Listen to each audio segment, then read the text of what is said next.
লব্বাইক আল্লাহুম্মা লব্বাইক লব্বাইক লা শারীকা লাক লব্বাইক ইন্নাল হামদা ওয়ান নি'মাতা লাকা ওয়াল মুলক লা শারীকা লাক।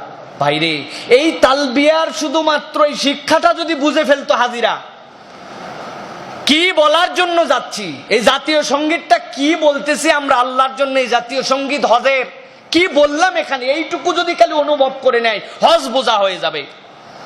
লব্বাইক, আল্লাহ আপনাকে ডাকছেন, আপনি বলতেছেন আল্লাহ তুমি আমাকে মেহমান হিসেবে কবুল করছো, আমি এখন বলতেছি লব্বাইক, হাজির আছি। লব্বাইক আল্লাহুম্মা লব্বাইক লব্বাইক লা শারীকা লাক লব্বাইক। তিনটা থিম আছে এর মধ্যে, ভালো করে খেয়াল করেন। আয় রব্বুল আলামিন, আমি তো ওই রবের কাছে হাজির হচ্ছি, লব্বাইক লা শারীকা লাক লব্বাইক, যেই রবের কোনো শরীক নাই, যেই রব ছাড়া আমাকে ডাকার কে অধিকার রাখে না। আল্লাহু আকবার, লা শারীকা লাক।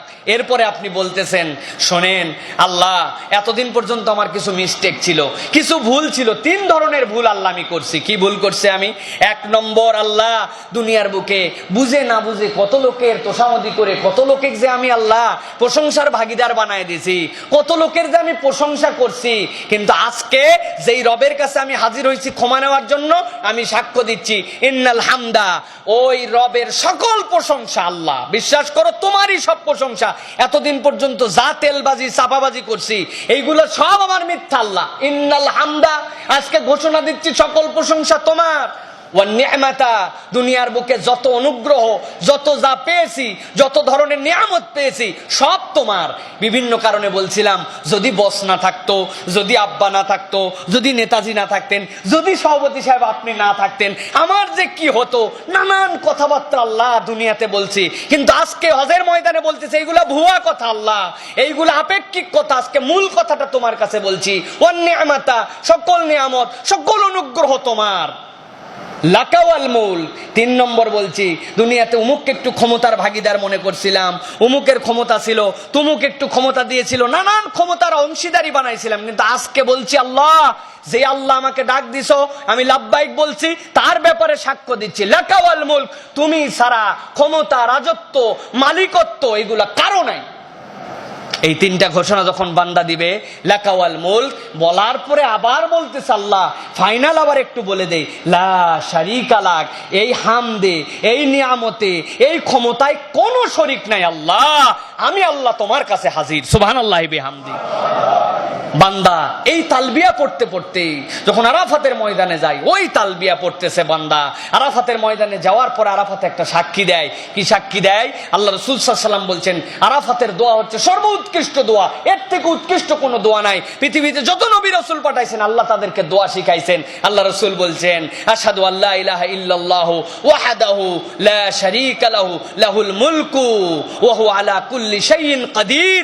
আল্লাহ রাসূল সাল্লাল্লাহু আলাইহি ওয়াসাল্লাম বলেন, এই দোয়া পড়ে যখন বান্দাই সাক্ষ্য দিতে দিতে এই তালবিয়ার ফিলিংস নিজের মনের মধ্যে বানানো না, অন্তরের মধ্যে বিশ্বাস করে যখন আরাফাতের ময়দানে যায়, আর আরাফাত থেকে যখন বের হয়, আল্লাহ রাব্বুল আলামিন, রাসূল বলছেন আল্লাহ রাব্বুল আলামিন ওই বান্দাকে সদ্য তার মায়ের পেটের থেকে বের হলে যেরকম নিষ্পাপ, তার কোনো গুনাহ থাকে না, তার অ্যাকাউন্টে সওয়াব আর গুনার কোনো খাতাই খোলা হয় না, এরকম সদ্য ভূমিষ্ঠ শিশুর মতো আল্লাহ বানায় দেন। এটা হচ্ছে আরাফাতের জন্য, এই হাজিদের জন্য, যারা তালবিয়ার এই শিক্ষাটা বুঝে নিয়ে তারপরে ওইখানে যে আল্লাহর কাছে এরকম করে বলে। এখন আমার আমিত্বই বিসর্জন হয় নাই, আমি নিজেকে এখন পর্যন্ত ওই কোয়ালিটিতেই নিতে পারি নাই। আমি খালি হজ করতে গেছি, বিভিন্ন কিছু তো আমার আমিত্ব, আমি এ ছিলাম, আমি সে ছিলাম, আমি ব্যাংকার ছিলাম, আমি রাজনীতিবিদ ছিলাম। ওখানে যেও সেই ভিআইপি অবস্থার মধ্যে আছে, উনি সাধারণ মানুষের সাথে মিশতে পারে নাই, উনি সাধারণ হয়ে যেতে পারে নাই, আল্লাহর কাছে সকল বান্দা হিসেবে উনি বান্দাই হতে পারে নাই। ক্ষমা চাচ্ছে আল্লাহর কাছে, আল্লাহ আমাকে মাফ করে দাও, আমার গুনাহ খাতা মাফ করে দাও। আল্লাহ বলেন, মাফ করার জন্যই তো ডাকছি।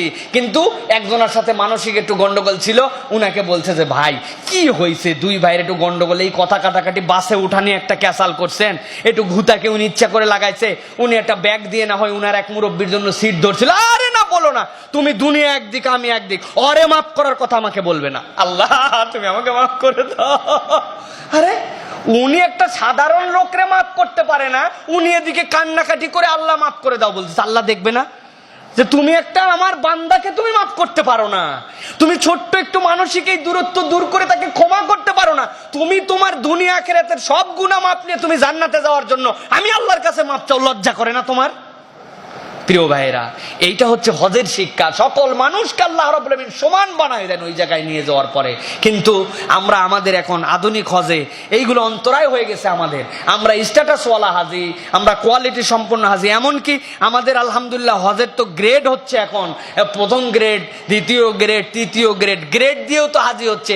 মিনাতে পর্যন্ত গ্রেড, আরাফাতে পর্যন্ত গ্রেড, এসি তাবু, নন এসি তাবু, খাটালা ঘর, অখাটালা ঘর। হজের সেই সুন্দরটা মনে হচ্ছে আস্তে আস্তে করে আমাদের থেকে দূর হয়ে যাচ্ছে। কিন্তু এই সৌন্দর্যটা নিজেদেরকে বানায় নিতে হবে যে আমি কি উদ্দেশ্যে হজে যাচ্ছি, কেন হজে যাচ্ছি, হজে যাওয়ার উদ্দেশ্য কি, শিক্ষা নিতে হবে প্রিয় ভাইরা।